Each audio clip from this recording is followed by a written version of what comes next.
Hey, welcome back to my new video.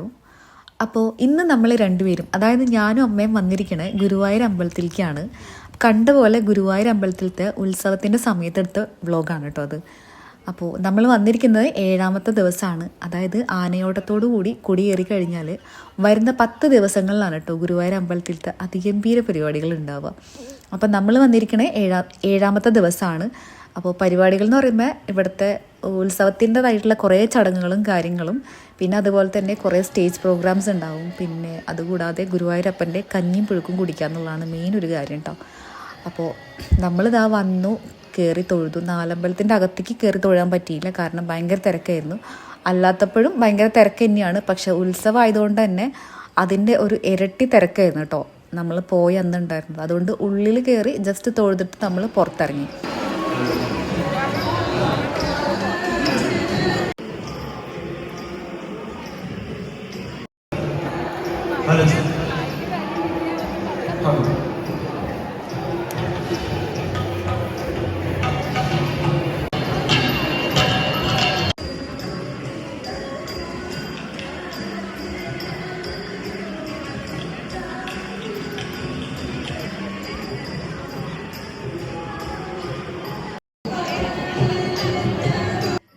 പിന്നെ എൻ്റെ വീട് കൊടുങ്ങല്ലൂരാണെങ്കിലും എൻ്റെ അമ്മയുടെ വീട് ഗുരുവായൂരായതുകൊണ്ട് തന്നെ നമ്മളിവിടെ ചെറുപ്പം മുതലേ വന്നു പോകുന്ന സ്ഥലമാണ് കേട്ടോ.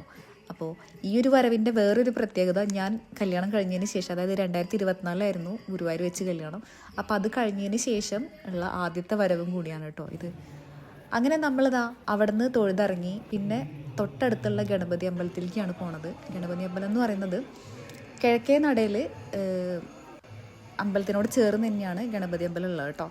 അപ്പോൾ അതിനോട് ചേർന്ന് തന്നെ ഗുരുവായൂർ ദേവസ്വത്തിൻ്റെ മ്യൂസിയം ഉണ്ട്. അവിടെ കയറി കാണുന്നവർക്ക് അവിടെ കയറി കാണുകയും ചെയ്യാം കേട്ടോ. പിന്നെ അവിടെ വേറെയും കുറേ പരിപാടി ഉണ്ടായിരുന്നു. നമുക്ക് ഇതേപോലെ പുറത്തുനിന്നുള്ള ആൾക്കാർ വന്നിട്ടുള്ള കുറേ പരിപാടികളും കാര്യങ്ങളാണ് കേട്ടോ ഇപ്പോൾ നടന്നുകൊണ്ടിരിക്കണം. അങ്ങനെ അതൊക്കെ കഴിഞ്ഞതിന് ശേഷം നമ്മൾ കഞ്ഞി കുടിക്കാൻ വേണ്ടി ക്യൂ നിന്ന്, പക്ഷെ ഭയങ്കര തിരക്കായതുകൊണ്ട് അവിടെ നിന്ന് കുടിച്ചില്ല കേട്ടോ. പിന്നെ നമ്മൾ ഈ ഗുരുവായൂരുള്ള ആൾക്കാർ ഈ ഉത്സവത്തിൻ്റെ സമയത്ത് എല്ലാവരും അവിടെ നിന്ന് തന്നെയാണ് കേട്ടോ ഭക്ഷണം കഴിക്കുക. അല്ലാന്നുണ്ടെങ്കിൽ ഭക്ഷണം വന്ന് വാങ്ങി വീട്ടിലേക്ക് കൊണ്ടുപോവുകയാണ് ചെയ്യുക. അപ്പം ഞാൻ നേരെ അമ്മേരെ വീട്ടിൽ പോയി. അപ്പോൾ അവിടെ നിന്ന് കഞ്ഞിയൊക്കെ കുടിച്ചു കേട്ടോ. അപ്പോൾ അത്രയേ ഉള്ളൂ. ഈ ഒരു വ്ളോഗ് എല്ലാവർക്കും ഇഷ്ടപ്പെട്ടു എന്ന് വിചാരിക്കുന്നു. Bye bye.